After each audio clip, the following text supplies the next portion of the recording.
വാർത്ത കൂടി വരുന്നുണ്ട്. അത് കൊച്ചിയിൽ നിന്നാണ്. അനധികൃത സ്വത്ത് സമ്പാദന കേസിൽ മുൻ മന്ത്രിയും MLA-യുമായ കെ ബാബുവിനെതിരെ ED കുറ്റപത്രം. കലൂർ PMLA കോടതിയിലാണ് കുറ്റപത്രം സമർപ്പിച്ചത്.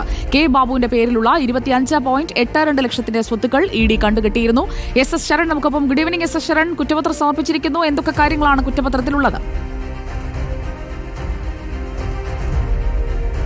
Good evening Sujaya. നേരത്തെ അനധികൃത സ്വത്ത് സമ്പാദനം, അതായത് മുൻ മന്ത്രിയും നിലവിൽ തൃപ്പൂണിത്തുറ MLA-യുമായ കെ ബാബു അനധികൃത സ്വത്ത് സമ്പാദനം നടത്തിയെന്നുള്ള പരാതികളാണ് ഉയർന്നിരുന്നത്. പ്രധാനമായും 2007 മുതൽ 2016 വരെയുള്ള കാലയളവിൽ അനധികൃത പണം ഉപയോഗിച്ച് പലയിടങ്ങളിലായി സ്വത്തുക്കൾ വാങ്ങിക്കൂട്ടി എന്നുള്ള ആക്ഷേപവും ഉയർന്നിരുന്നു. ഇതിന് പിന്നാലെയാണ് വിജിലൻസിന് ഈ പരാതി ലഭിക്കുകയും വിജിലൻസ് പ്രാഥമിക അന്വേഷണം പൂർത്തിയായിക്കൊണ്ട് കേസ് രജിസ്റ്റർ ചെയ്തുകൊണ്ടുള്ള വിശദമായ അന്വേഷണത്തിലേക്ക് കടന്നിരുന്നത്. അങ്ങനെ കെ ബാബുവിന്റെ വീട്ടിലും ബന്ധുക്കളുടെ വീട്ടിലടക്കം പരിശോധനകൾ നടത്തുകയും ചെയ്തിരുന്നു. ഇതിനിടയിൽ കൂടിയാണ് എൻഫോഴ്സ്മെന്റ് ഡയറക്ടറേറ്റ് കൂടി അന്വേഷണ രംഗത്തേക്ക് വന്നിരുന്നത്. എൻഫോഴ്സ്മെന്റ് ഡയറക്ടറേറ്റ് ECIR രജിസ്റ്റർ ചെയ്തുകൊണ്ട് വിശദമായ അന്വേഷണത്തിലേക്ക് കടക്കുകയും ഒപ്പം തന്നെ കെ ബാബുവിനെ പലപ്പോഴായി കൊച്ചി ഓഫീസിലേക്ക് വിളിച്ചു വരുത്തി ചോദ്യം ചെയ്യുകയും ചെയ്തിരുന്നു. പിന്നാലെയാണ് കെ ബാബുവിന്റെ പേരിലുള്ള 25.82 ലക്ഷത്തിന്റെ സ്വത്തുക്കൾ കണ്ടുകെട്ടുകയും ചെയ്തിരുന്നത്. അങ്ങനെ കണ്ടുകെട്ടൽ നടപടികൾ കൂടി പൂർത്തിയായിക്കൊണ്ടാണ് ഇപ്പോൾ കുറ്റപത്രം കോടതിയിൽ സമർപ്പിച്ചിരിക്കുന്നത്.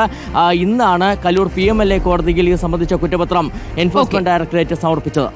SS ശരണാണ് കൊച്ചിയിൽ നിന്ന് വിവരങ്ങൾ നൽകിയത്.